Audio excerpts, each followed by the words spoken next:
हे friends, तो आज हम chapter force and laws of motion की इन चैप्टर एक्सरसाइजेस स्टार्ट करने वाले हैं।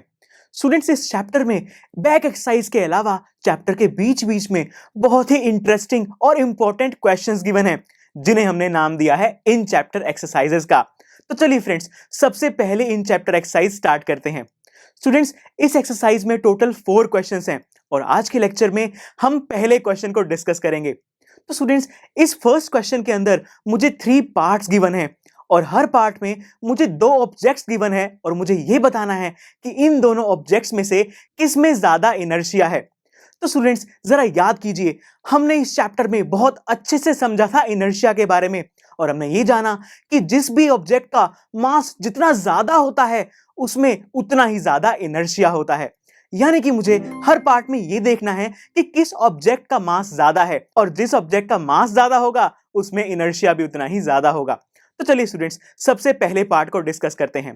तो सबसे पहले पार्ट में मुझे दिया गया है अ rubber ball and a stone of the same size, यानी कि एक रबर बॉल है और एक ऐसा स्टोन है जिसका साइज रबर बॉल के कंपैरेटिव सेम ही है ऑलमोस्ट। तो स्टूडेंट्स, हम ये बहुत अच्छे से समझ सकते हैं कि जो स्टोन है वो काफी हैवी होगा, यानी कि उसका मास काफी ज्यादा है और इसीलिए मैं ये कह सकता हूं कि जो स्टोन है उसमें ज्यादा इनर्शिया है। तो स्टूडेंट्स, अब चलते हैं सेकंड पार्ट की तरफ। इस पार्ट में मुझे दिया गया है a bicycle and a train. तो ऑब्वियसली स्टूडेंट्स, यहां पर ट्रेन का मास बाइसिकल से काफी ज्यादा है और इसीलिए ट्रेन में इनर्शिया भी उतना ही ज्यादा है। और इसके बाद जो लास्ट थर्ड पार्ट है उसमें मुझे कंपेयर करना है अ 5 rupee coin and a 1 rupee coin को। तो स्टूडेंट्स, हमने डेली लाइफ में 5 रुपी और 1 रुपी के कॉइन को तो अच्छे से ऑब्जर्व किया ही हुआ है।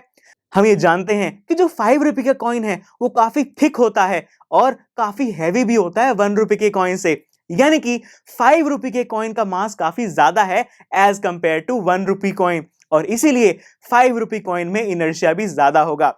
तो स्टूडेंट्स, इसी के साथ हमने पहले क्वेश्चन के तीनों पार्ट्स को डिस्कस कर लिया है, लेकिन इस क्वेश्चन को एग्जाम्स में सही तरीके से कैसे अटेम्प्ट करना है ये जानने के लिए आप इसका रिटन सॉल्यूशन देखना मत भूलिएगा। और आज के लेक्चर में इतना ही। Thank you for watching. I am sure students, आपको ये लेक्चर बहुत ही पसंद आया होगा। तो अगर आप अपने हर कंसेप्ट को इतने ही मजेदार और इंटरेस्टिंग तरीके से क्लियर करना चाहते हैं तो डाउनलोड कीजिए हमारी PuStack ऐप, जहां पर आपके लिए और भी बहुत सारे ऑप्शंस अवेलेबल हैं, जैसे कि sample papers, back exercise solutions, written answers and much more. So what are you waiting for? Download the app now.